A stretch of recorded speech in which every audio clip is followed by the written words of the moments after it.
Makanya orang yang mati itu biji matanya terbuka. Semua orang yang mati biji matanya terbuka. Apa yang ditengok waktu mata terbuka?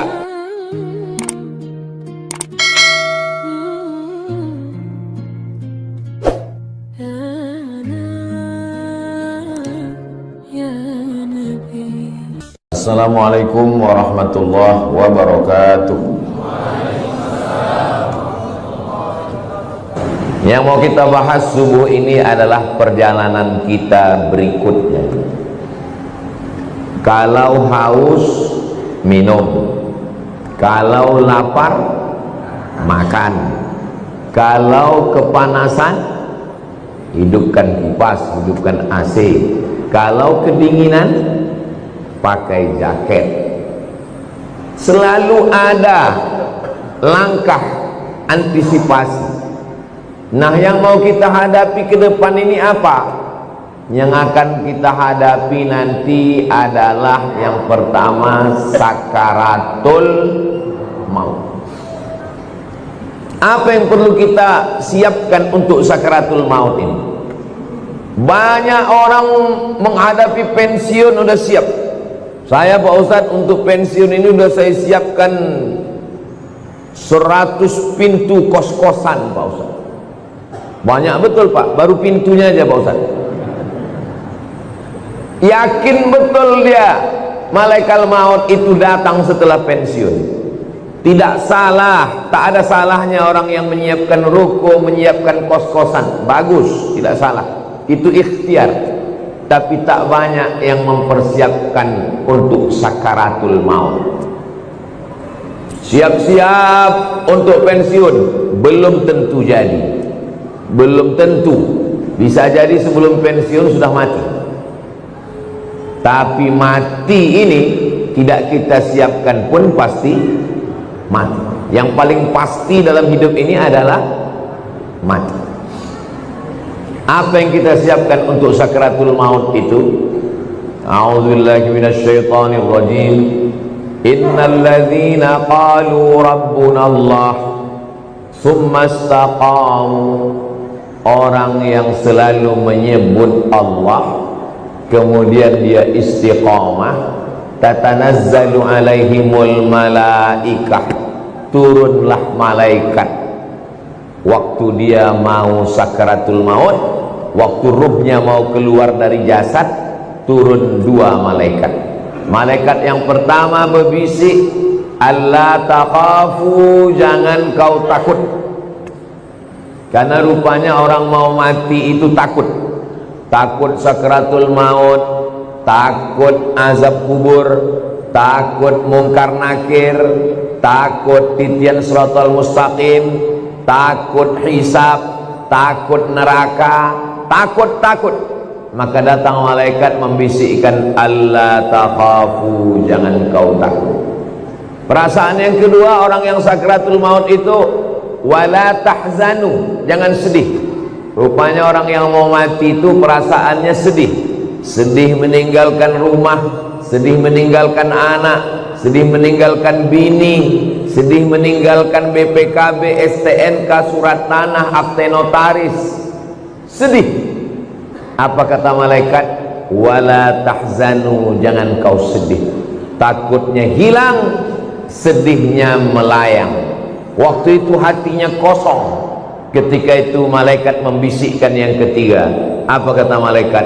Wa abshiru bil jannati allati kuntum tu'adun. Berbahagialah engkau mendapatkan surga yang dijanjikan Allah Subhanahu wa taala. Mudah-mudahan kita termasuk yang mati husnul khatimah insyaallah. Apa syaratnya? Apa syaratnya supaya kita dapat macam yang disebutkan dalam ayat ini? Syaratnya kata Allah, qalu rabbuna Allah tsumma istaqam. Istiqamah menyebut Allah. Bisa subhanallah, bisa alhamdulillah, bisa Allahu akbar, bisa la haula wala quwata illa billah. Afdalul dzikri fa'lam annahu la ilaha illallah. Makanya orang kalau dia ikut tarekat Naqsyabandiyah, zikirnya Allah Allah Allah Allah Allah Allah Allah Allah Allah Allah. Alladzina yadhkuruna Allah, orang yang menyebut Allah qiyaman, waktu tegak, wa qu'udan, waktu duduk, wa ala junubihim, waktu berbaring. Duduk, tegak, berbaring, selalu mengingat Allah. Itu makanya melihat wajah di cermin menyebut Allah. Allahumma kama hassanta khalqi fahassin khuluqi. Masuk masjid menyebut Allah. Allahumma ftahli abwaba rahmatik. Keluar masjid menyebut Allah. Allahumma inni as'aluka min fadlik. Masuk ke WC menyebut Allah. Allahumma inni a'udzubika minal khubuthi wal khaba'is. Mau tidur menyebut Allah. Bismika Allahumma ahya. Yang dibaca mau tertidur dia. Jadi kalau mau husnul khatimah, jangan berhenti menyebut Allah Allah Allah, subhanallah, walhamdulillah, la ilaha illallah, wallahu akbar. Macam mana sakitnya mati itu. Nabi Isra Mi'raj berjumpa dengan yang orang sudah mati beribu tahun. Sudah berapa lama kalian mati? Ribuan tahun. Macam mana rasanya mati itu? Macam kambing dikuliti hidup-hidup, macam mata kail pancing ditarik dari kulit yang basah, macam tebasan pedang beratus kali di tempat yang sama. Makanya kita selalu berdoa dalam doa selamat, Allahumma hawwin alaina fi sakaratil maut. Ringankan kami waktu sakaratul maut. Tulis di YouTube itu sakratul maut titik. Nampak nanti orang yang mati, pembawa acara TV mati, orang sedang pidato mati, yang paling banyak mati orang yang sedang angkat berat, rupanya tak tahan jantung itu mati, orang sedang jogging mati. Nah, jadi mati ini kapan saja bisa terjadi. Apakah orang yang mati semalam itu sehari sebelumnya sadar dia mau mati? Tidak. Tiba-tiba aja datang kematian itu. Waja'a, datang dia sakratul mauti bil haq. Dia datang tiba-tiba. Hari ini kita usap kepala anak yatim, besok pagi kepala anak kita diusap orang sebagai anak yatim. Hari ini saya bicara mati, bisa jadi belum selesai tausiah ini saya sudah mati. Maka jangan pernah takut cerita tentang mati, karena kita semua akan mati. Kita sekarang hidup, resiko hidup adalah mati. Takut hidup, takut mati, jangan hidup. Takut mati, jangan hidup. Takut hidup, mati saja. Karena ketika kita berani menghadapi hidup, berarti kita sudah berani menghadapi mati. Yang kita persiapkan itu adalah mati dengan husnul khatimah, insyaallah. Apa yang sering kita dengar, apa yang sering kita tengok, apa yang sering kita pikirkan, itulah yang akan datang waktu sakaratul maut. Terlentang kita di masjid ini, maka yang kita tengok adalah alhamdulillah, alhamdulillah, alhamdulillahi rabbil alamin. Itu maka kaligrafi ditulis di dinding. Supaya apa? Supaya mata menengok. Kalau bawa mobil dari Makkah ke Madinah, dari Makkah ke Jeddah, di pinggir jalan, subhanallah walhamdulillah, la ilaha illallah, wallahu akbar. Kenapa di pinggir jalan itu ditulis? Supaya kalau mati husnul khatimah. Beda tempat kita, di pinggir jalan yang tulis iklan es krim sama skincare. Makanya matinya bukan menyebut Allah, kredit. Apa yang sering kita dengar, apa yang sering kita tengok, apa yang sering kita pikirkan, itulah yang akan datang waktu sakaratul maut. Ada orang koma di masjid di Rumah Sakit Cipto Mangunkusumo Jakarta. Koma, belum titik lagi, masih koma, tidak sadar-sadar. Kata dokter, bawa orang ini ke rumah karena sudah tak ada harapan hidup. Ini tinggal menunggu aja lagi. Obat sudah tak ada sampai masanya mati ini nanti. Akhirnya anak istrinya pun dah menyiapkan mau bawa pulang ke rumah. Begitu mau dibawa pulang ke rumah, tiba-tiba duduk dia. Dokter pun terkejut, anak bininya pun terkejut. Kok sadar dia lagi? Akhirnya ditanyalah orang ini, "Bapak kan koma?" "Iya." "Di dalam koma itu apa yang Bapak rasakan?" "Aku tak ingat apa-apa." "Terus kenapa tiba-tiba sadar?" Tiba-tiba datang Ustadz Somad. Apa kata dia? Ditanyanya saya, "Kapan kau buat tabligh akbar?" Akhirnya saya pun terduduk. Pokoknya nanti kita buat tabligh akbar di kampung. Akhirnya dibuatnya lah acara di tepi Danau Maninjau. Nama acaranya Pulang Basamo. Akhirnya saya datangi bapak ini, dia dari Jakarta. "Apa betul Bapak koma di Rumah Sakit Cipto Mangunkusumo?" "Betul Pak Ustaz." "Terus dalam koma itu apa yang Bapak rasakan?" Tiba-tiba Ustaz datang bertanya ke saya, "Kapan tabligh akbar?" Itulah saya duduk sadar tuh Pak Ustaz. Lama saya menung. Jangan-jangan aku ini udah wali.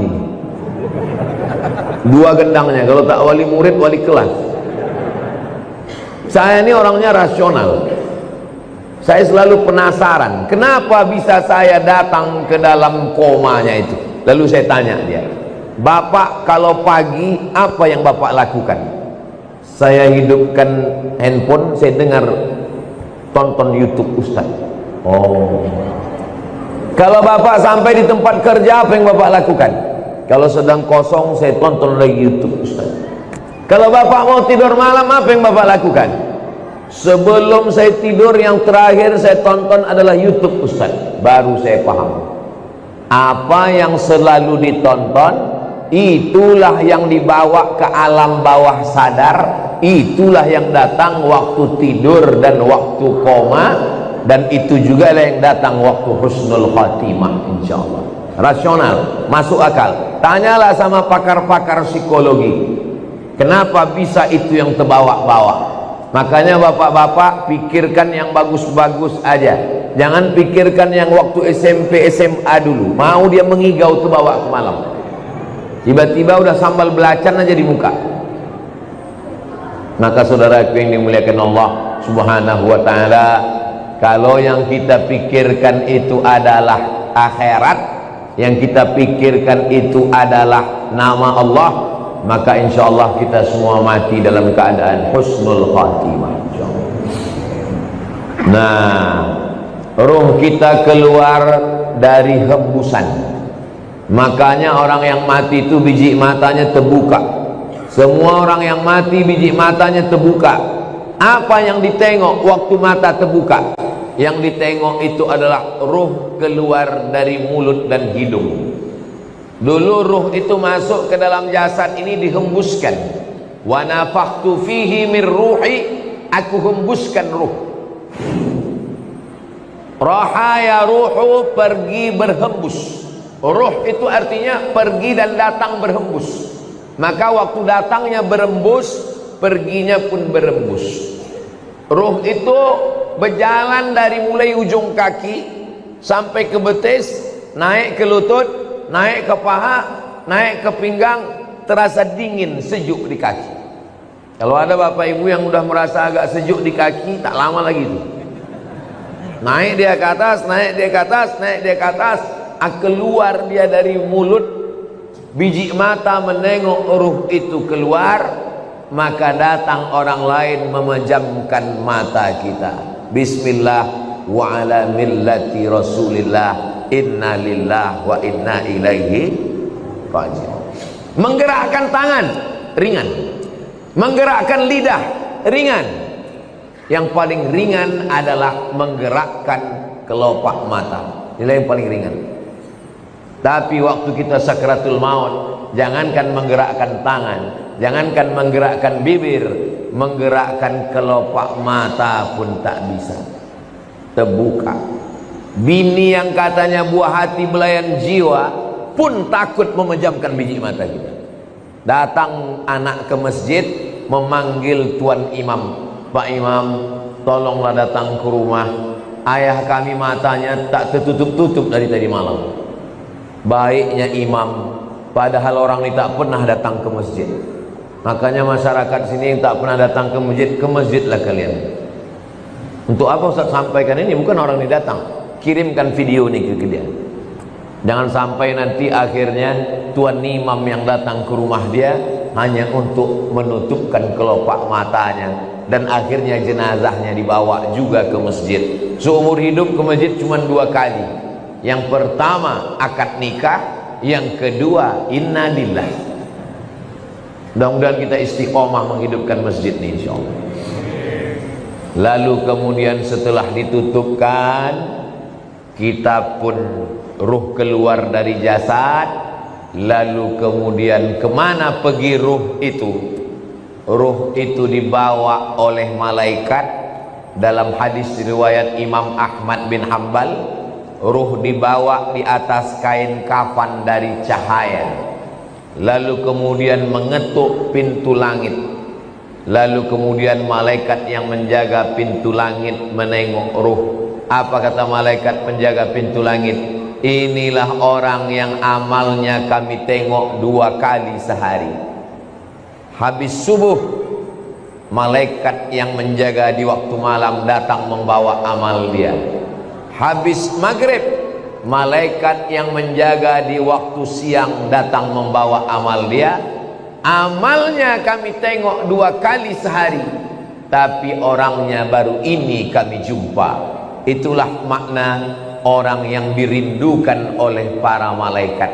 Kam min masyhurin fil ardi walam yakun ma'rufan fis sama. Berapa banyak orang yang masyhur di bumi, viral, tapi malaikat di langit tak pernah kenal dengan dia. Tapi berapa banyak orang yang di dunia tak viral, tak dikenal orang, tak punya akun Facebook, Twitter, WhatsApp, tapi malaikat-malaikat penjaga pintu langit sudah lama merindukan dia, karena malaikat selalu membawa amal-amal dia. Mudah-mudahan amal-amal kita termasuk yang selalu lalu lalang di lalu lintas langit, dan orangnya masih di bumi, masyhur di bumi, masyhur juga di langit. Tak perlu masyhur di bumi, yang penting masyhur di antara malaikat penjaga pintu langit insyaallah. Amin ya rabbal. Ini malaikat yang ikut sholat subuh bersama kita ini, habis itu dia bawa amal kita. Lalu malaikat penjaga pintu langit menengok, oh amal si fulan tahajud tadi malam, amal si fulan sholat sunat hajat tadi malam, amal si fulan berzikir tadi malam, amal si fulan sholat subuh berjamaah. Amalnya ditengok malaikat tiap hari, tapi orangnya masih berjalan di atas muka bumi, sampai akhirnya kita pun mati. Lalu ruh itu dibawa oleh para malaikat. Kenapa ada orang yang waktu penutup mukanya dibuka tersenyum? Kata Ustaz Somad, mati itu sakit. Kenapa ada orang yang mati tersenyum? Karena sebelum dia mati, malaikat mengepakkan sayapnya, lalu di sayap itu dia sudah menengok tempatnya di surga. Begitu nampaknya tempatnya di surga, tersenyum dia. Saat dia tersenyum itulah malaikat mencabut nyawanya. Maka ada yang mengalahkan sakit. Yang mengalahkan sakit adalah menengok tempat di surga. Mudah-mudahan kita termasuk orang yang menengok tempat kita sebelum kita mati. Ustaz Somad sudah pernah menengok tempat Ustaz di surga. Saya jangankan menengok tempat di surga, menengok tempat parkir mobil pagi ini pun tak tahu saya. Karena menengok tempat di surga itu nanti ketika kita mau sakratul maut. Masa iya Pak Ustadz, sakitnya mati bisa dikalahkan? Itu logikanya begini, rasionalnya begini. Ibu habis melahirkan anak, sobek dagingnya, mohon maaf, sakit. Tak usah saya ceritakan sakitnya. Nanti kalau saya ceritakan ibu-ibu, alah macam pernah aja Ustaz itu. Ibu sedang terbujur sekarang di rumah sakit. Baru saja disobek dokter kulitnya. Koyak mengeluarkan bayi. Tak lama kemudian datang bidan membawakan bayi. Lalu ibu pun menggendong anak itu. Ibu senyum atau tidak? Senyum. Yang saya tanya, sakit atau tak sakit? Inilah hebatnya ibu yang saya tanya, bisa pula bapak itu merasakan sakit. Kan memang cinta sejati lah orang. Ibu itu baru saja melahirkan anak, nyawa taruhannya, koyak dagingnya, tapi menengok anak tersenyum dia. Begitulah mati itu. Sakit, tapi sakitnya kalah. Kenapa? Karena menengok tempat di surga, ditunjukkan Allah. Itu salah satu tanda husnul khatimah. Orang yang husnul khatimah itu irqul jabin. Irqul jabin, berkeringat jabin di atas kening atasnya. Kenapa? Kenapa orang yang mati husnul khatimah itu berkeringat di atas jabin ini? Karena malu. Biasanya orang kalau malu kan merah wajahnya karena tersipu malu. Maka orang yang meninggal menengok tempatnya di surga, malu dia karena amalnya tak seberapa. Aku amalku rasanya tak seberapa, kenapa besar kali balasan yang kau kasih ya Allah. Maka salah satu tandanya adalah irqul jabin, keluar macam keringat kecil di atas. Tapi jangan pula gara-gara ini biar supaya suami ibu disangka husnul khatimah, begitu mati langsung semprotkan air ke keningnya. Itu tak usah dibuat-buat, serahkan aja kepada Allah Subhanahu wa ta'ala. Ini yang saya sampaikan ini menurut hadis-hadis yang sahih, supaya kita bersiap-siap. Maka jangan lupa berzikir. Zikir ini banyak kali Pak Ustadz. Kata guru saya Syekh Umar Al-Ma'ruf Ali, dia keturunan dari Syekh Muhammad Tayyib. Syekh Muhammad Tayyib ini murid langsung dari Syekh Muhammad bin Abdul Karim Samman dari Madinah. Kata dia, Abdul Somad, kalau kau payah memilih-milih zikir yang banyak, kau amalkan aja 3. Yang pertama istighfar, yang kedua solawat, yang ketiga la ilaha illallah. Istighfar itu membersihkan cawannya. Ini cawan kotor, kalau dituang air zam-zam ikut jadi kotor. Bersihkan dulu, membersihkan cawannya dengan istighfar. Astaghfirullahaladzim, astaghfirullahaladzim, astaghfirullahaladzim, astaghfirullahaladzim, astaghfirullahaladzim. Bisa 100 bagus, bisa 200 bagus, bisa 1000 bagus. Setelah istighfar, baru kemudian wangikan dia, harum semerbak. Mewangikannya itu salawat. Allahumma salli ala Sayyidina Muhammad wa ala ali Sayyidina Muhammad. Allahumma salli ala Sayyidina Muhammad wa ala ali Sayyidina Muhammad. Setelah dia wangi, barulah kau tuangkan air. Airnya itu adalah afdalul dzikri fa'lam annahu la ilaha illallah. Ini masalah zikir ini, jangan karena mau ngejar cepat lalu bunyinya tak jelas.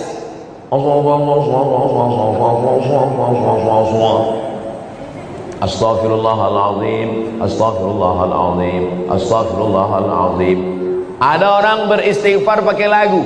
Astaghfirullah Rabbal baraya. Bagus, tak salah. Ada orang istighfar pakai suara. Astaghfirullahaladzim, astaghfirullahaladzim, astaghfirullahaladzim. Bagus. Saya Pak Ustadz lebih khusyuk kalau dalam hati. Bagus. Masalah berzikir ini, zikir kuat bagus. Jangan gara-gara zikir kuat sama zikir pelan berkelahi di masjid. Berkelahi antara zikir kuat dengan zikir pelan di masjid, sampai cerita tuh keluar masjid. Apa kata orang luar masjid? Untung kita tak ke masjid. Coba kalau kita ke masjid berkelahi kan? Bagus kita di luar masjid nih lagi. Nah, jadi yang berzikir kuat silakan. La ilaha illallah, la ilaha illallah. Bagus, tak salah. Yang berzikir pelan bagus. La ilaha illallah, la ilaha illallah. Zikir kawan pelan, kita mau kuat, kita paksakan dia, kita ke telinga dia. La ilaha illallah. Apa mau kau, kata dia. Kelahi kita dalam masjid. Saya Pak Ustaz terganggu kali saya sama zikir orang ini. Saya kalau udah dengar orang ini berzikir kuat, terganggu saya Pak Ustaz. Berarti ada setan dalam diri kau. Orang yang terganggu dengan zikir berarti ada setan. Zikir tidak pernah mengganggu kita. Sebagaimana kita mendengar suara bacaan Al-Quran. Kalau ada orang terganggu mendengar bacaan Al-Quran, itulah makna ruqyah. Di ruqyah dia biar keluar hantu setan dari dalam dirinya. Habis sakratul maut selesai, lalu kemudian kita pun masuk ke liang lahat. Tapi tadi ruhnya udah diangkat ke langit Pak Ustaz. Waktu jasad masuk ke liang kubur, maka ruh turun balik, dimasukkan Allah ke alam kubur untuk menjawab pertanyaan malaikat Munkar Nakir. Iya, kalau jasadnya masuk kubur, kalau matinya diterkam singa, kalau matinya di sungai Amazon dimakan ikan piranha 1000 ekor, kemana pergi ruhnya? Kalau matinya tabrakan beruntun hancur macam daging kena blender, kemana pergi ruhnya? Maka nama alamnya adalah alam barzakh. Dia tidak disebut dengan dunia karena dia sudah mati. Dia tidak disebut dengan akhirat karena dunia masih ada. Pemisah antara dunia dengan akhirat namanya alam barzakh. Tengok dalam surat Ar-Rahman, bainahuma barzakhul la yabghiyan. Jadi ruh yang sudah diangkat ke langit diperkenalkan ke malaikat, diturunkan balik masuk ke dalam jasad untuk menjawab pertanyaan Munkar Nakir. Setelah itu ruh dalam genggaman kudrat iradat kuasa Allah Subhanahu wa ta'ala, maka ruh menantikan amal yang mengalir. Apa yang perlu kita siapkan? Yang perlu kita siapkan yang pertama, ilman 'allamahu wa nasyara. Ketika di alam barzakh disebut alam kubur, yang kebetulan ada kuburnya. Kalau kebetulan tak ada kuburnya, alam barzakh, mati hanyut, mati tabrakan, mati hilang, maka alamnya alam barzakh. Selama di alam barzakh itu apa yang mengalir? Yang pertama mengalir adalah ilman 'allamahu wa nasyara. Ustadz Marsofwan ceramah, ada program subuh apa namanya Ustaz? Pejuang Subuh Nongsa, dilanjutkan oleh anak-anak pejuang subuh Nongsa, mengalirlah pahalanya ke beliau. Bang Hardi Hud dosen sampai ke Indragiri Hilir, dosen sampai ke Sungai Guntung, mengajar ke sana kemari, mengalirlah pahalanya. Ustadz, tapi kami ini tak ustadz, kami ini bukan buya, kami ini bukan profesor Pak Ustadz. Ilmu apa yang mengalir? Bapak jangan lupa ajarkan Al-Fatihah ke anak, ibu ajarkan Al-Fatihah ke anak. Saya hatam alif-alif, hatam Quran, guru pertama saya emak saya. Jadi sampai hari ini kalau saya ngajar di mana-mana, itu pahalanya mengalir ke almarhumah emak, ke almarhum ayah saya. Maka ibu kalau tak sempat, bapak kalau tak sempat, ajarkan Al-Fatihah ke anak, supaya anak sholat subuh, zuhur, asar, maghrib, isya, tahajud, witir, duha, dia baca Al-Fatihah, mengalir ke kita semuanya. Saya Pak Ustadz sempat juga mengajarkan beberapa ilmu Pak Ustadz. Ilmu apa yang bapak ajarkan? Ilmu santet. Minta ampunlah kepada Allah, mudah-mudahan lupa murid-murid itu, tak diamalkannya lagi, taubat dia. Itu maka sebelum mengajar tuh, ajarkan yang baik-baik. Saya berharap ceramah ke sana kemari, mudah-mudahan ini diamalkan jamaah. mengalir ke alam barzah saya insyaallah. Amin. Walaupun amal yang sikit aja, amal sikit yang diamalkannya, bismillahi tawakkaltu 'alallah la haula wala quwata illa billah. Mengalir. Yang pertama mengalir ilman 'allamahu wa nasyarahu. Yang kedua, waladan salihan tarakahu, anak soleh yang ditinggalkan. Bangun anak soleh itu malam, tahajud dia, berdoa dia, Rabbi firli wali walidayya warhamhuma kama rabbayani shaghira. Mengalir pahalanya. Sekarang saya ceramah ini di Batam. Almarhumah emak saya, almarhum ayah saya menengok amal saya secara live. Mana dalilnya? Dalilnya Quran. Wa qul i'malu, beramallah kamu, fasayarallahu amalakum. Yang menengok amal kamu itu ada tiga. Yang pertama Allah, yang kedua Rasulullah Nabi Muhammad menengok amal kita, yang ketiga wal mu'minun, orang beriman. Apa kata tafsir Ibnu Katsir? Maksud orang beriman, ayah, ibu, atuk, nenek menengok amal anak cucunya. Maka moyang saya sedang menengok amal saya, macam jamaah yang nonton streaming live sekarang. Begitulah mereka menonton di alam barzah. Oh, senangnya aku, cucuku dari anak si fulan rupanya sedang menyampaikan tausiah di Batam. Mudah-mudahan kita pun menengok amal yang baik dari anak cucu kita insyaallah. Makanya selalu doanya, Rabbana hablana minas salihin, Rabbana hablana min ladunka dzurriyyatan thayyibah, Rabbana hablana min azwajina wa dzurriyyatina qurrata a'yun waj'alna lil muttaqina imama. Apalagi yang mengalir? Yang mengalir yang ketiga adalah mushafan warasahu, mewakafkan Al-Quran. Wakafkan Al-Quran. Kalau ditengoklah masjid, masjid apa nama masjid kita ini? Masjid Baitul Amal. Itu wakaf Qurannya, masya Allah. Kalau ditengok dari susunannya nampaknya Quran ini tak pernah dibaca ini. Janganlah begitu Pak Ustadz. Ini Quran ini disusun rapi ini karena mau pengajian subuh ini. Kalau tidak ada pengajian tunggang langgang lintang pukang juga Quran ini. Itu yang mewakafkan Quran ini meninggal orangnya. Kenapa ada tradisi wakaf surat Yasin tempat kita? Karena orang dulu susah, tak ada duit, maka tak bisa dia mewakafkan Quran, diwakafkannya surat Yasin. Tapi yang paling bagus Quran. Waktu almarhumah mak saya meninggal, saya teleponlah penerbit Syamil di Bandung. Assalamualaikum penerbit Syamil. Waalaikumsalam. Mak saya meninggal, saya mau mewakafkan Quran. Berapa Pak Ustadz? 1000 eksemplar berapa ya? Kalau untuk Somad, Ustadz Somad gratis kata dia. Kalau gratis 2000 lah saya bilang. Kalau 2000 bayar Pak Ustadz. Kalau bayar saya minta 5000. Saya minta 5000. Habis itu saya kirim ke masjid-masjid, ke pesantren. 5000 kita kirim, mustahil ke 5000 nya itu tak dibaca orang.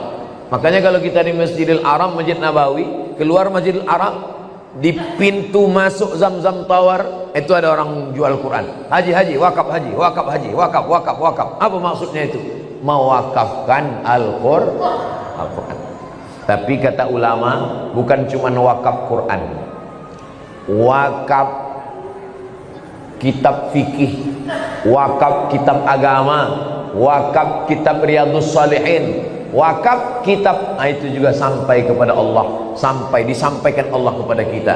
Maka baca Quran ini supaya mengalir kepada orang yang mewakafkannya insyaallah. Yang keempat, apalagi yang mengalir? Masjidan banahu, membangun masjid. Siapa yang mewakafkan tanah ini, yang mewakafkan masjid ini? Tak bisa saya membangun masjid utuh, satu masjid Pak Ustadz. Tak bisa membangun satu utuh masjid, isi aja kantong-kantong tua. Itu yang mengisi kantong tuh, itu mengalir tuh. Yang tak mengisi, innalillah lah kalian. Duit yang disimpan di bank, ditabung 3 miliar, mati kita, Bapak, kalau duit kita 3 miliar, mati kita, itu mereka udah siap untuk memakai. Yang mendapat warisan siapa? Istri dapat 1/4 kalau tak ada anak. Kalau ada anak 1/8. Anak laki-laki dapat 2 kali bagian anak perempuan. Habis. Mereka menunggu kita cuma 4 bulan 10 hari. Habis 4 bulan 10 hari, dia pun dipinang oleh brownies, berondong manis. Tapi duit yang dimasukkan ke kresek, ke kotak, inilah yang akan mengalir. Mohon maaf jangan tersinggung dengan cakap saya tadi. Maksud saya yang memasukkan duit secara cash. Tapi jamaah masjid Baitul Amal ini banyak juga tidak langsung masuk duit karena mereka pakai transfer banking. Nah, jadi dia langsung tit. Habis terkirim baru dia menangis. Bang ditanya, kok menangis kenapa? Teringat ceramah Ustaz Somad tadi? Tidak, salah ketik aku tadi. Rencanaku mau ngetik nolnya 5, rupanya terketik 6 pula. Kalau 5 kan 100.000, terketik 6 1.000.000. Padahal kalau mati tabungan ada 100 juta, yang terkirim 1 juta, mati yang dibawa yang 1 juta atau yang 99? Yang 1 juta itulah yang menolong. Itu kalau terketik 1 juta. Kalau termasukkan 2.000, sedang parkir aja sekarang udah 3.000, kencing 5.000. Apa yang kita siapkan untuk alam barzakh? Apalagi yang mengalir yang kelima? Yang kelima, baitan libnis sabil banahu, membangunkan rumah untuk ibnu sabil. Kalau zaman dulu ibnu sabil ini musafir yang putus belanja. Kalau zaman sekarang ada anak-anak dari pulau mau kuliah ke Batam, tapi untuk uang kos mahal, cari tanah kosong, bangunkan kos gratis untuk anak berprestasi. Itu sampai hari kiamat itu mengalir. Buatkan rumah, buatkan pondok pesantren, buatkan rumah Quran, buatkan asrama, buatkan kelas, mengalir sampai hari kiamat. Yang keenam, nahran ajrahu, mengalirkan air. Buatkan sumur bor, pergi ke pesantren, buat sumur bor. Berapa santri di sini Pak Kiai? Santri ada 1.000 orang Pak. WC-nya berapa? 3. Buatkan WC, buatkan sumur bor, mandi anak-anak di situ, berwuduk dia, minum dia, mencuci dia, mengalir pahalanya. Saya waktu kecil dibawa emak saya ke sawah. Di tepi sawah itu ada sumur. Kata emak saya, ini sumur wakaf atuk kau dulu. Anak kecil, anak SD, saya tak paham. Apalah atuk nih berwakaf sumur. Sekarang baru saya paham setelah membaca hadisnya. Rupanya orang tua-tua dulu tahu hadis ini mewakafkan sumur. Di tempat kita sekarang tak usah lagi wakaf sumur karena air sudah banyak-banyak. Bukan lagi kota bertuah, kota berkuah. Saking banjir bandang. Maka cari yang kira-kira diperlukan umat, maka itu diwakafkan. Tong air besar, mesin air besar, filter saringan air, nah itu juga termasuk dalam golongan amal yang keenam. Amal yang ketujuh mengalir. Apa amal ketujuh mengalir? Shadaqatan akhrajaha fi sihhatihi wa hayatihi yalhaquhu ba'da mautihi. Sedekah yang dia keluarkan waktu masih sehat. Kenapa sehat? Karena kalau udah sakit orang memang udah ingat mati. Semualah ambillah ya Allah. Tapi kalau waktu sehat, bakhil, bin medit, bin pelit, bin kikir, bin kedekut. Tapi kalau masih sehat, orang pelit. Waktu masih sehat itu dia berikan, dia kasihkan, maka itulah yang akan menolong dia di hadapan Allah Subhanahu wa taala. Imam Syafi'i meninggal 204. Imam Syafi'i meninggal 204. Sekarang tahun 1445. 1446. Berarti Imam Syafi'i di alam barzah sudah 1.200 tahun lebih. 1.240 sekian tahun lebih. Sedangkan umur Imam Syafi'i di dunia cuman 54 tahun. Lahir di Gaza, Palestina 150, meninggal di Mesir tahun 204. Di dunia cuman 54 tahun, di alam barzah 1200 tahun. Imam Al-Ghazali meninggal 505, sekarang udah 1446. Berarti di alam barzah sudah hampir 1000 tahun. Maka kita ini lebih lama di dunia atau di alam barzah? Lebih lama di alam barzah. Apa yang sudah kita siapkan? Alhamdulillah. Bagi bapak ibu yang sudah menyiapkan 7 amal tadi, alhamdulillah. Saya alhamdulillah Pak Ustadz 7-7-nya udah siap, alhamdulillah. Saya Pak Ustadz baru 5 Pak Ustadz, alhamdulillah. Saya Pak Ustadz 1 pun belum, innalillah. Saya cuman bisa lewat ceramah. Tapi kalau Bang Hardi Hud jadi wakil wali kota dengan Cak Nur, itu ke-7 ini bisa dilaksanakan insyaallah. Amin. Yang pertama, apa tadi yang pertama ya? Yang pertama adalah ilman 'allamahu wa nasyarahu. Programnya sekolah mudah. Bisa. Guru fisika PNS, guru matematika PNS, guru kimia PNS, guru ngaji honorer. Coba angkat Honda. Kenapa tak Yamaha Pak Ustaz? Honda itu maksudnya honor daerah. Yang selama ini honornya 300.000, gajiannya 6 bulan sekali, dipotong sunat masal. Kenapa tidak dikasihkan dia pakai APBD? Bisa. Bisa apa tak bisa? Bisa. Saya ketemu dengan Bupati Morowali, Sulawesi Tengah. Bupati Morowali selama jadi bupati mengirim anak Morowali 70 orang ke Yaman, Tarim atau mau. Bisa. Pas makan dengan bupati saya tanya, betul Pak Bupati mengirim 70 anak ke Yaman? Betul Pak Ustaz. Bapak tanggung semua, ongkosnya, asramanya, kuliahnya, makannya, bersih semua ditanggung APBD. Dari mana duitnya Pak? Dari APBD dan dari Basnas. Bisa Pak Ustaz. Apa Bapak nggak takut ditangkap KPK? Saya sudah dipanggil Pak Ustaz. Pas dipanggil ditanya, kenapa banyak uang? Pendidikan adalah tanggung jawab negara. Nggak ditangkap Bapak? Sampai sekarang belum Pak Ustaz. Ini masalah keberanian aja. Untuk apa punya kekuasaan kalau tidak dipakai untuk amal jariah? Ilman 'allamahu wa nasyarahu. Bisa. Mushafan warasahu, mewakafkan mushaf, sangat bisa. Seluruh masjid dan musalla mendapatkan subsidi buku-buku fikih, akidah, akhlak, Quran, tafsir. Bisa pakai tanda tangan. Nah, bisa.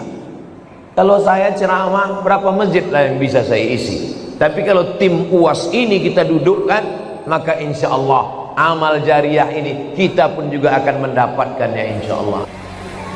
Mendekati dia, menunggu waktu yang sudah ditetapkan Allah Subhanahu wa ta'ala. Kalau ditetapkan jam 9:15, tak bergeser menjadi jam 9:11, tak bergeser menjadi jam 9:16. Yang bergeser itu jadwal kedatangan Ustaz.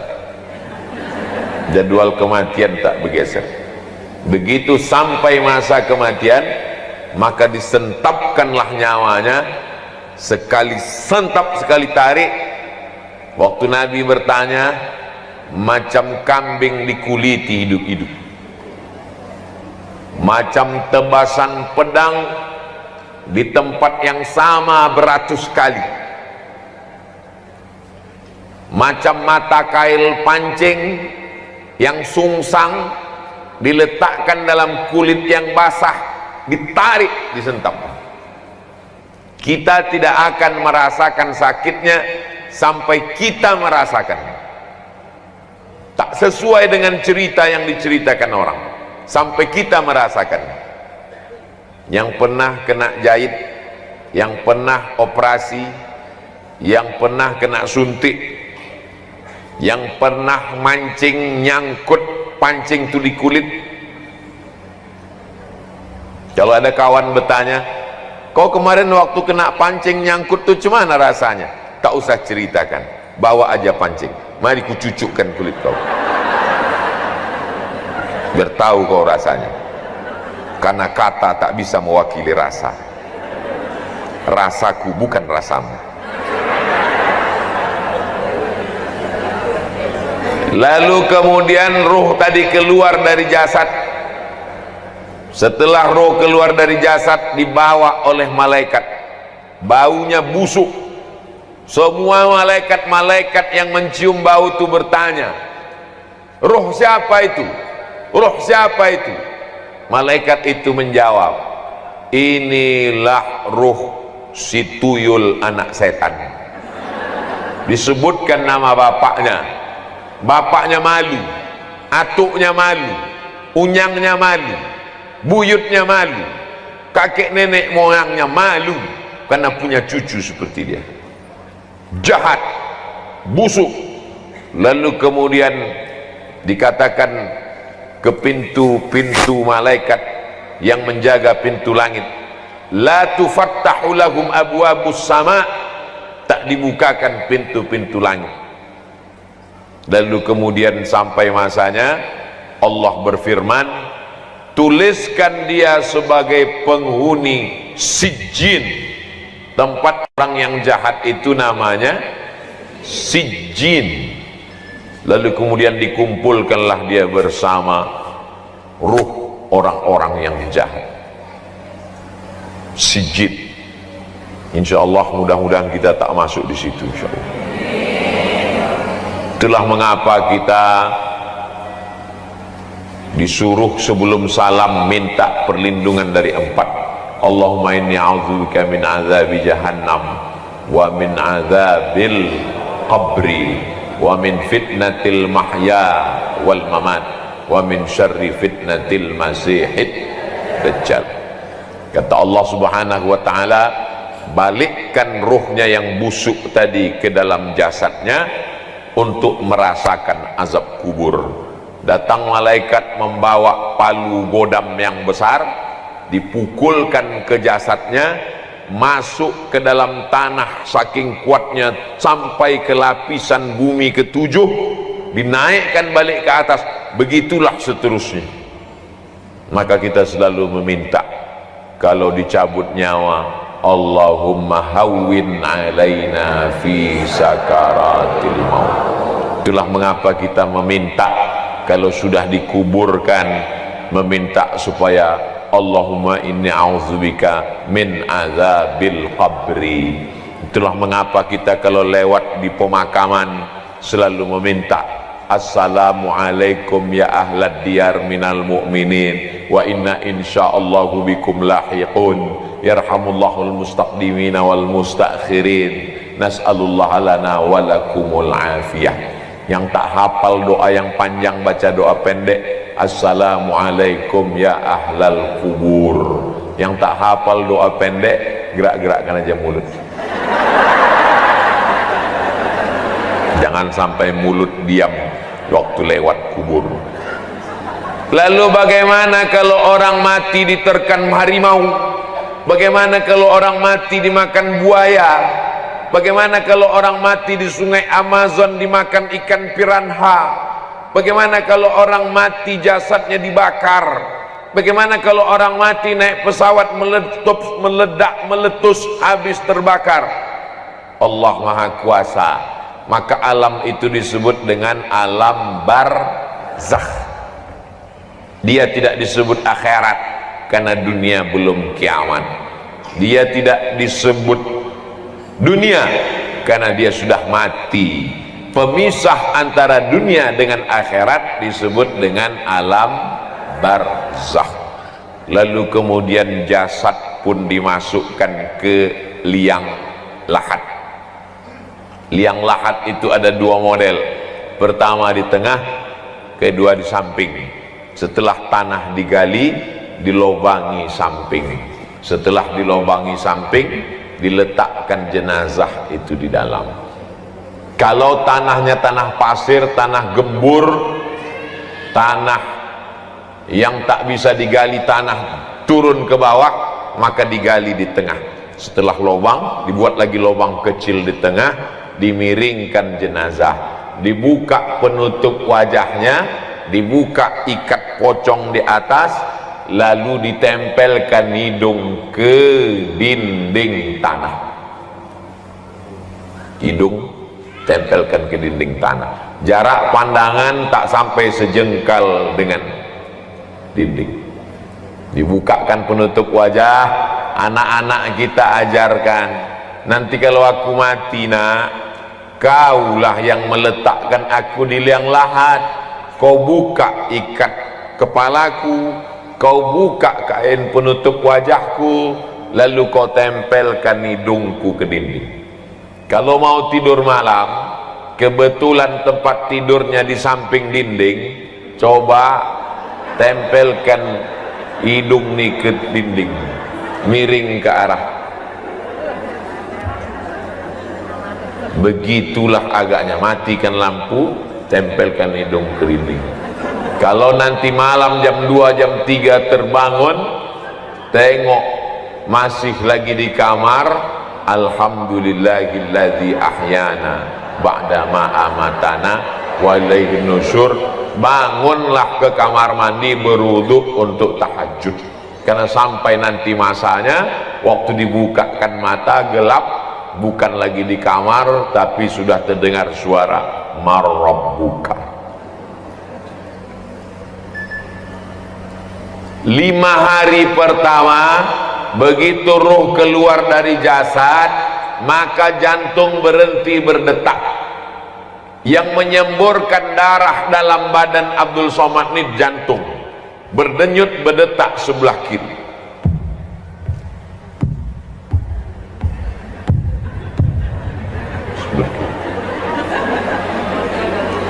Ibu waktu hamil dibawa ke SPOG, spesialis obgyn, didengarkannya suara detak jantung anak ibu di dalam USG.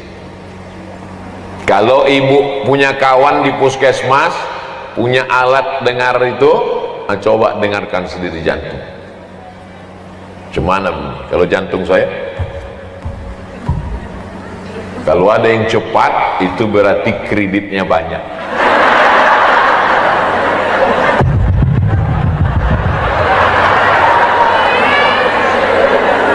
Jantung ini menyemburkan darah, naik darah ke otak. Kalau darah itu berhenti berputar di badan, maka darah itu membeku. Potong ayam, potong kambing, masukkan darahnya ke piring, membeku. Setelah itu membusuk menjadi nanah.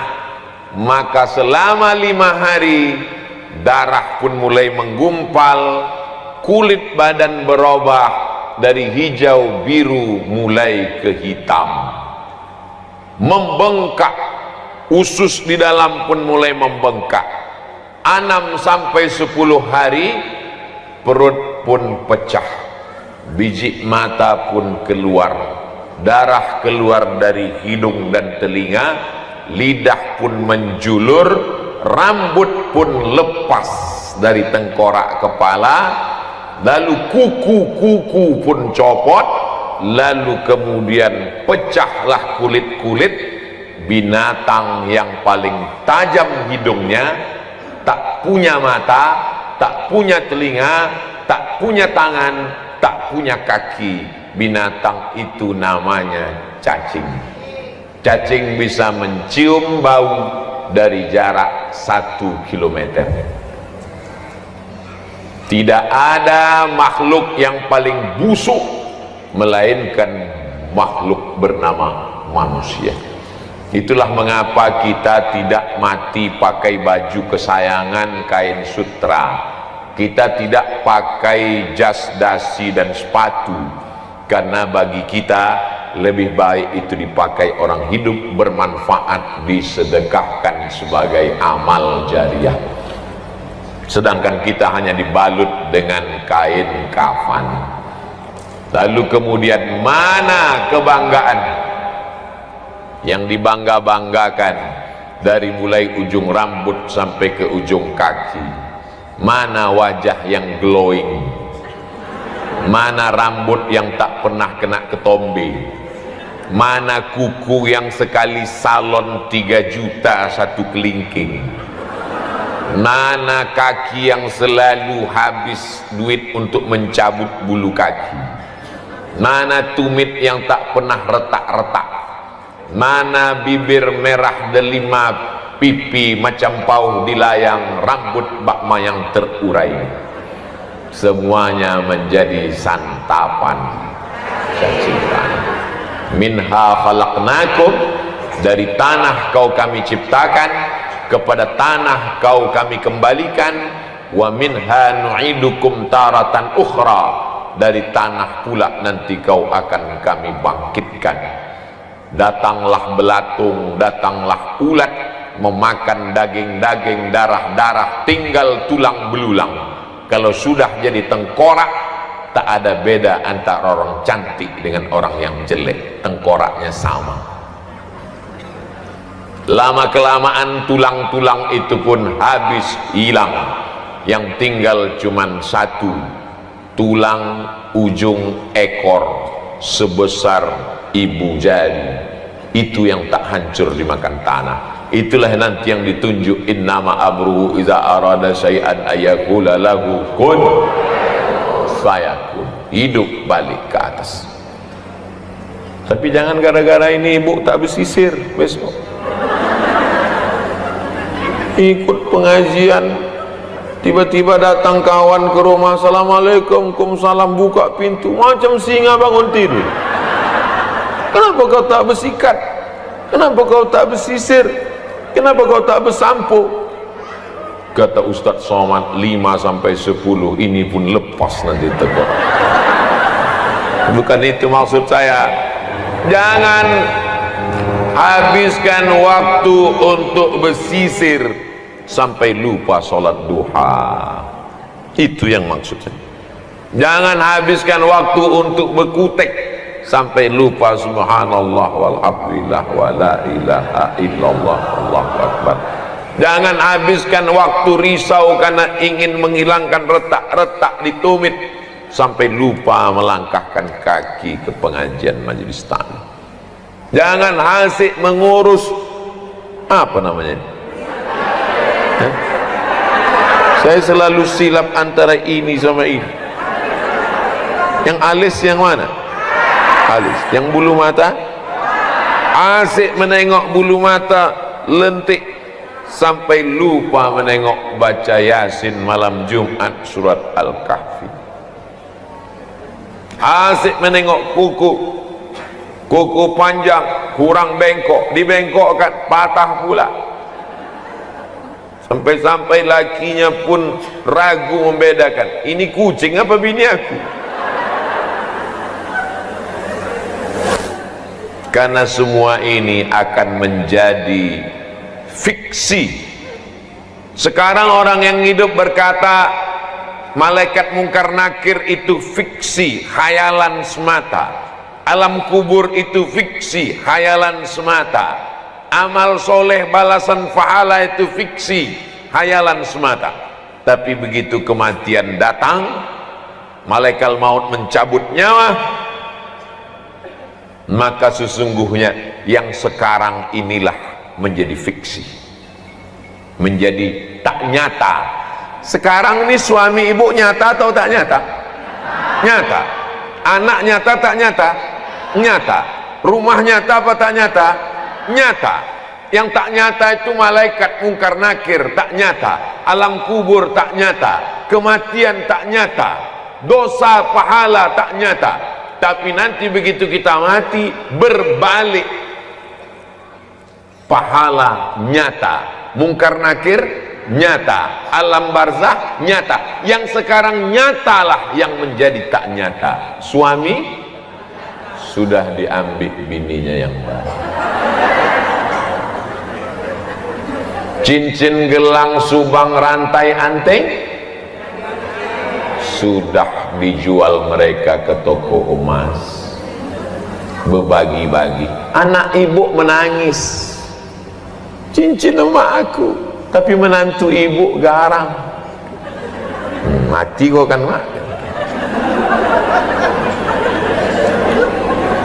Kalau sempat mengumpulkan 1.000 rupiah sehari, sebulan menjadi 25.000. Tanggal merah tak dihitung. 1.000 sehari, sebulan 25.000, diserahkan ke Paskas, pasukan amal soleh Batam, yang hari ini mengumpulkan 10 ton beras per bulan. Disalurkannya ke tempat tahfiz Quran. Anak tahfiz Quran membaca Yasin wal Qur'anil Hakim innaka laminal mursalin. Menetes ke alam barzah. Tetesan dari mana ini malaikat? Ada anakku baca Quran, anak kau hantu. Bukan kau sekolahkan ke agama, anak kau sekarang do game, duduk sambil gemetar. Apakah lakiku mengirim bacaan ini? Laki kau asik mau meminang anak gadis. Lalu dari mana bacaan Quran ini datang? Bacaan Quran dari anak yatim tahfiz du'afa, gara-gara beras yang kau salurkan dari Paskas pasukan amal soleh. Yang sudah bayar 25.000 ke Paskas, alhamdulillah. Yang belum, storkan ke nomor rekening berikut ini. An-nasu niyam. Manusia ini semuanya tidur. Sekarang nih kita semuanya sedang tidur. Orang kalau tidur makin lelap, makin mengigau, makin kuat ngorok, makin ngelantur. Ada yang mimpi jadi orang kaya, kemana-mana. Berapa harga cincin kau itu? 100 juta. Aku 150. Berapa harga mobil kau itu? 1 miliar. Aku 1,5 miliar. Semua orang kaya mengigau. Yang pejabat-pejabat mimpi jadi pejabat. Kau apa? RT. Laki kau apa? RW. Laki aku kades. Laki kau? Laki aku kades juga, tapi 2 periode. Laki kau bupati, laki kau gubernur. Saling membanggakan, saling mengangkuhkan, saling menyombongkan. An-nasu niyam. Manusia ini semuanya tidur. Falamma matu, begitu mereka mati, intabahu, barulah mereka terbangun dari tidur panjang. Alimat nafsum ma qaddamat wa akharat, barulah manusia sadar, rupanya tanganku tak pernah menyapu kepala anak yatim, rupanya mataku tak pernah menengok Quran, rupanya telingaku tak pernah mendengarkan tausiah, rupanya kakiku tak pernah dibawa ke masjid sholat berjamaah. Tapi saat itu penyesalan tak bermakna. Apa kata mereka? Rabbana absarna, mata kami sudah menengok azab. Wa sami'na, telinga kami sudah mendengar azab. Farji'na, balikkan kami lagi hidup ke dunia. Na'mal salihah, kami ingin beramal. Farji'na, balikkan lagi kami ke dunia. Na'mal salihah, kami ingin beramal saleh. Inna muqinun, kami yakin seyakin-yakinnya. Bisa balik lagi? Andai balik mau orang rumah nerima?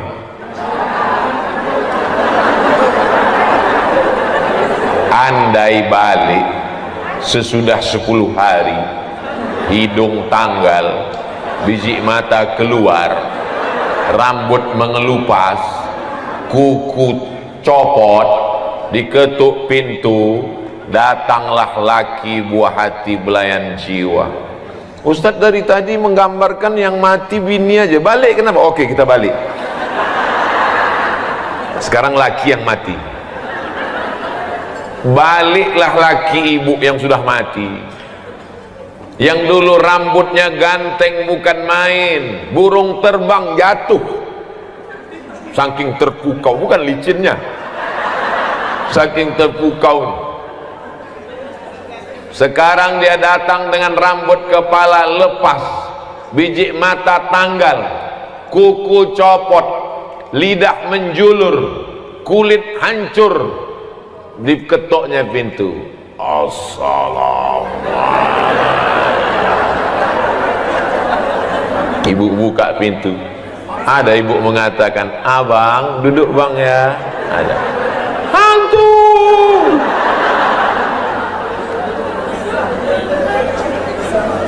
Hari ini ibu tersenyum, hari ini ibu boleh tertawa. Nanti malam sebelum tidur ibu ulang balik tausiah. Cari tausiah ini di channel Ustadz Abdul Somad Official. Subscribe, like, share, and comment. Share ke kawan-kawan yang tak ikut supaya dia dengarkan. Horor ceramah Ustadz sekali ini. Kenapa tiba-tiba Ustadz ceramah tentang ini? Yang ingin dicapai dari tausiah ini, supaya selesai tausiah ini kita makin rajin sholat duha, makin rajin nyetel jam 2 malam. Selama ini sudah di setel, tapi begitu berbunyi matikan lagi. Sesudah ini bangun sholat, mengambil belanja yang selama ini habis untuk beli yang tak penting, sekarang sisakan 100.000, 200.000, antarkan untuk semen 2 sak, untuk fakir miskin beras segenggam beras, 2-3 genggam.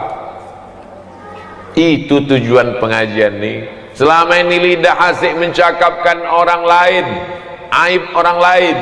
Dulu orang sibuk memikirkan anaknya, sekarang semua anak orang dibahas. Anak artis, menantu artis, laki artis, bini artis. Naik darah tingginya gara-gara artis. Itu tujuan pengajian ini, tak lain tak bukan. Sampai pada masanya, an-naru yu'raduna 'alaiha, neraka jahanam diperlihatkan ke biji mata mereka, ghuduwan wa 'ashiyya, pagi, petang, siang dan malam, dipandang sampai akhirnya kita pun hari kiamat menghadap Allah. Hidup di Batam cuman 63 tahun, tapi di alam barzah kalau meninggal tahun 2021, kiamat tahun 2300, berarti di alam barzah berapa tahun itu? 269 tahun. Kira-kira lebih lama di dunia atau di alam barzah? Lebih lama di alam barzah. Bagaimana dengan Abu Lahab yang sudah 1400 tahun yang lalu? Bagaimana dengan Abu Jahal yang sudah 1400 tahun yang lalu?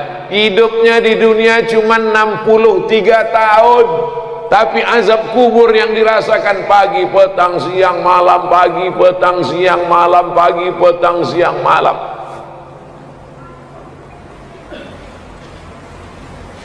Apa itu dalam surat Yasin? Mim marqadina haza,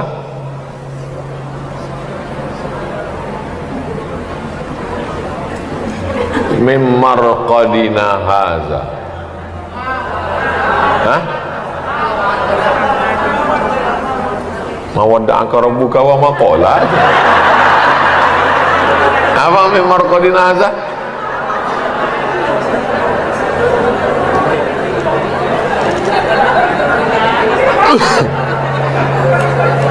Siapa yang membangunkan kami dari tidur kami? Waktu ditiupkan sangkakala, terbangun dia dari kuburnya. Siapa yang membangunkan kami dari tidur kami? Lalu kemudian orang mengatakan, di alam kubur itu kan tidur Pak Ustadz. Nih dalam surat Yasin, siapa yang membangunkan kami dari tidur kami?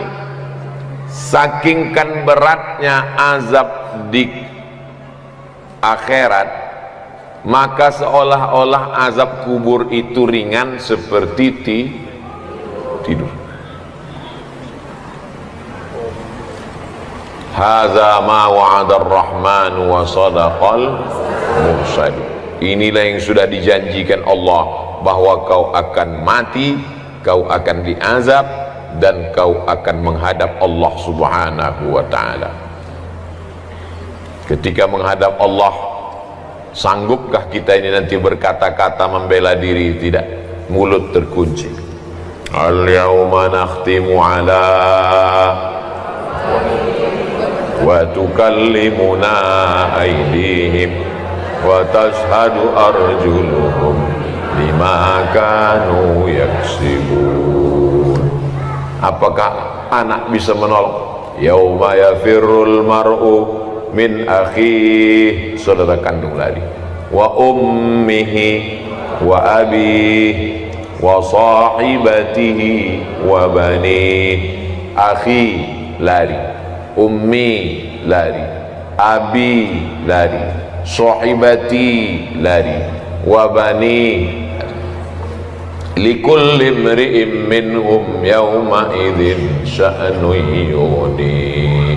Sempat-sempatkanlah baca Quran. Ibu kenapa tak baca Quran? Anak masih kecil. Tapi ibu anak tak kecil lagi, cucu pula kecil. Sempat-sempatkanlah bersedekah. Ibu kenapa tak bersedekah? Anak masih kuliah. Anak ibu tak kuliah lagi, mau kerja menabung untuk nyogok. Ibu anaknya udah kerja, mau menabung, anak mau nikah, mahal sewa hotel. Sewa hotel tak terlalu mahal, make up.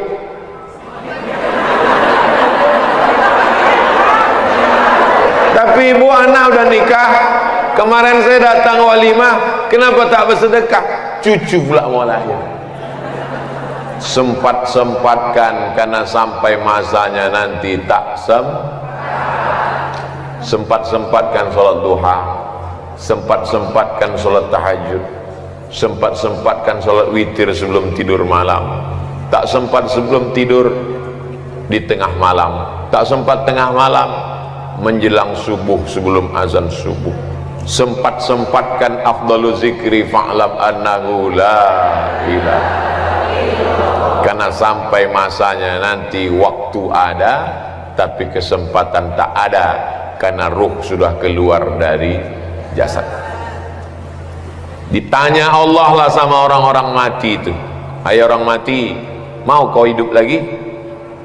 Mau? Apa kata orang mati? Laula akhartani ila ajalin qarib, kasihlah aku hidup walau sekejap. Qarib, sekejap, semenit, sedetik pun jadi. Ya Allah, kalau aku kasih kau hidup sekejap, kau mau apa? Fa'as-saddaqa, aku mau bersedekah. Wa akum minas solihin, aku mau jadi orang soleh. Macam mana orang soleh mati?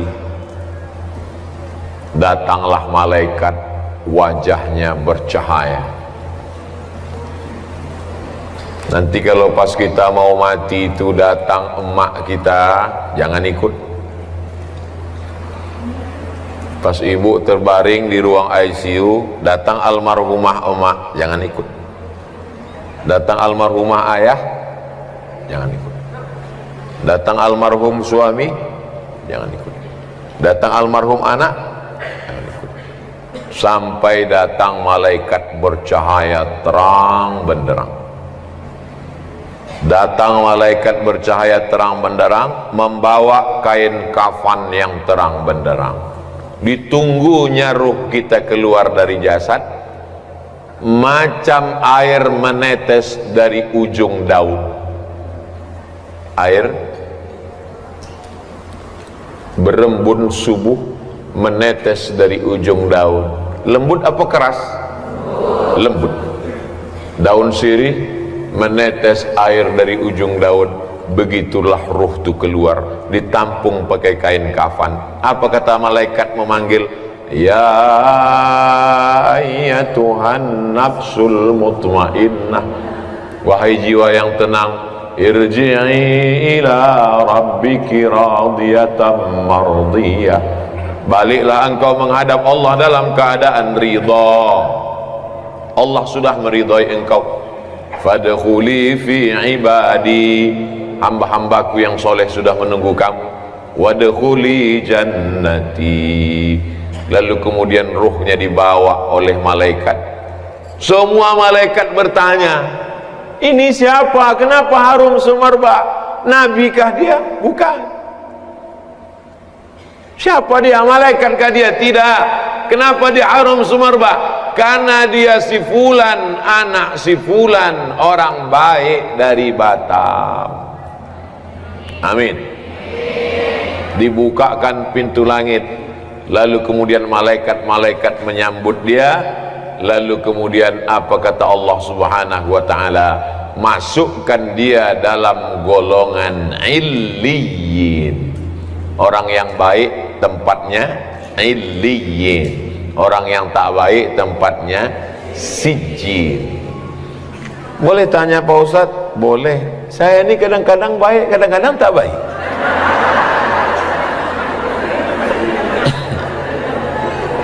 Tak bisa. Kita ini mesti istiqomah dalam kebaikan. Saya ini Pak Ustadz tergantung SMS datang. Kalau datang kawan ngajak pengajian, saya ikut. Ngajak mabuk, ikut. Datang kawan ngajak bedah buku kematian, saya datang. Datang kawan ngajak konser sampai mabuk, datang juga. Demi persahabatan Pak Ustadz. Tak bisa. Ya ayyuhalladzina amanu, ayo orang beriman, tubu ilallah taubatan. Orang yang mau mati itu ada dua perasaan. Yang pertama perasaan takut. Takut menghadapi sakratul maut, takut menghadapi malaikat maut, takut menghadapi azab kubur, takut menghadapi mungkar nakir, takut menghadapi hisab. Yang kedua sedih. Sedih meninggalkan gelang 3 pasang, sedih meninggalkan rumah besar dengan kolam renang, dengan hiasan dinding tempat tidur yang cantik, kayu jati yang baru dibeli belum lunas kredit. Sedih meninggalkan laki yang dimasakkan nasi goreng pagi-pagi sebelum berangkat, sayang abang. Sedih meninggalkan anak yang dikandung 9 bulan 10 hari, disusukan 2 tahun, sedang lucu-lucunya belum lagi nikah, baru saja dipinang orang, rencana akan duduk di pelaminan, duduk di hotel sambil membanggakan kepada kawan-kawan, ini menantu saya yang sedang S3 di Amerika. Perasaan manusia mau mati itu 2, takut sama sedih. Datang malaikat dikirim Allah Ta'ala, innalladzina qalu rabbuna Allah, orang yang mengatakan Rabbku Allah, summastaqamu, istiqomah dia, tatanazzalu alaihimul malaikah, turun malaikat. Apa kata malaikat kepada orang yang mau mati? Allah takhafu, jangan kau takut, wala tahzanu, jangan kau sedih. Takutnya pun hilang, sedihnya pun hilang. Setelah takutnya hilang, sedihnya hilang, hampa kosong. Wa abshiru bil jannati allati kuntum tu'adun. Datang malaikat mengepakkan sayapnya, nampaklah gambar di situ, rupanya tempat dia di surga. Beda 2 kapling dari Ustadz Somad. Sebetulnya itu cara saya minta supaya ibu mengaminkan supaya saya masuk surga. Kira-kira kita senang tak kalau kita tahu tempat kita? Jangankan tempat di surga, tempat parkir aja kita tahu, senang hati kita. Parkir khusus ustad, jangan ditempati. Masuklah Ustaz Somad ke tempat parkir, senang hati kita. Subuh Sabtu pengajian di Pekanbaru, mobil Ustaz jauh. Pas ditanya, Ustaz kok jauh betul parkir? Tak kalian sediakan tempatnya. Gimana aku mau parkir? Jangankan tempat di surga, parkir dunia pun kita tak tahu tempat kita. Tapi orang-orang yang istiqomah itu, makanya ketika nyawanya dicabut, menetes macam embun di ujung daun, jatuh di kain kapan dari cahaya dibawa dari surga, lalu kemudian tersenyum, dia nampak dia senyum. Tulis di Google, jenazah Buya Hamka, enter. Buya Hamka senyum hampir macam mau, saking nampaknya tempatnya. Buya Hamka tersenyum. Lalu kemudian apa yang terjadi setelah itu? Malaikat bertanya, itu tempat siapa? Tempat si fulan. Saat rohnya dikembalikan ke jasad untuk menjawab pertanyaan mungkar nakir, tiba-tiba di tengah kesendirian itu ada orang muda, baik. Ditanya, kau siapa? Akulah amal kau dulu waktu di dunia. Lalu kenapa kau di sini? Aku akan menolong engkau. Yusabbitullahu alladhina amanu bil qawlis sabit. Allah mengokohkan orang beriman dengan ucapan-ucapannya. Napas kita ini cuma dua, sekali tarik, sekali hembus.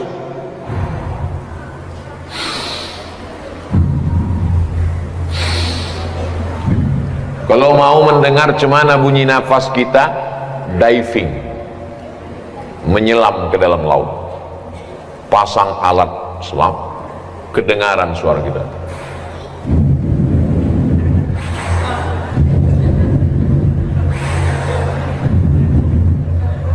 Makanya zikir itu pun dua juga. Zikir tarik la ilaha illallah, hembusnya juga la ilaha illallah. Tapi guru saya tak mengajarkan panjang Pak Ustadz. Kata dia zikir pendek saja, tarik Allah, hembus Allah. Terserah, mau la ilaha illallah baik, mau Allah Allah baik. Supaya apa? Supaya waktu roh keluar, roh itu keluar bertiup dari mulut. Waktu roh keluar, maka tiupan terakhir la ilaha. Mudah-mudahan yang membisikkan kita adalah anak yang kita mandikan. Dimandikan dia pagi jam 9 makan coklat, kotor mulutnya, mandikan lagi. Siang dimandikan, petang main parit dia sama kawannya, mandikan lagi. Sore dimandikan, datang pula tetangga baik ngasih es krim, kotor, mandikan lagi. Ternyata waktu kita mau mati, dia sedang rapat meeting penting. Rapat meeting penting, kepala kau bawa kepiting. 9 bulan 10 hari kau kukandongkan, 2 tahun kau kususukan, beribu kali kau kumandikan. Untuk membisikkan la ilaha illallah pun kau tak sempat. Oh alah nasib badan. Kita ingin dia yang membisikkan ke telinga kita saat hembusan nafas terakhir. Berat mengucapkan Abdul Somad, berat. Abdul Somad. Mengucapkan Batam berat, bibir mesti bergerak, Batam. Tapi mengucapkan kalimat itu ringan, bibir tak mesti bergerak. La ilaha, tak bersuara lagi, hanya lidah saja. dibisikkan orang ke telinga sebelah kanan, la ilaha illallah. Kalau udah nampak lidahnya bergerak, jangan ganggu lagi, kecuali kalau dia meracau, la ilaha illallah. Berapa harga sawit?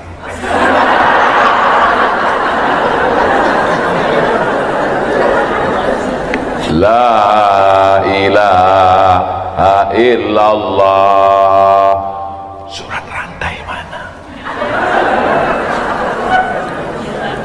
Apa yang kita pikirkan, apa yang selalu kita dengar, apa yang selalu kita cakapkan, apa yang selalu dalam hati kita, itulah yang akan datang waktu sakaratul maut. Itu makanya kita habis maghrib, habis subuh, afdalu zikri fa'lam annahu la ilaha illallah, la ilaha illallah. Supaya apa? Supaya itu yang datang nanti.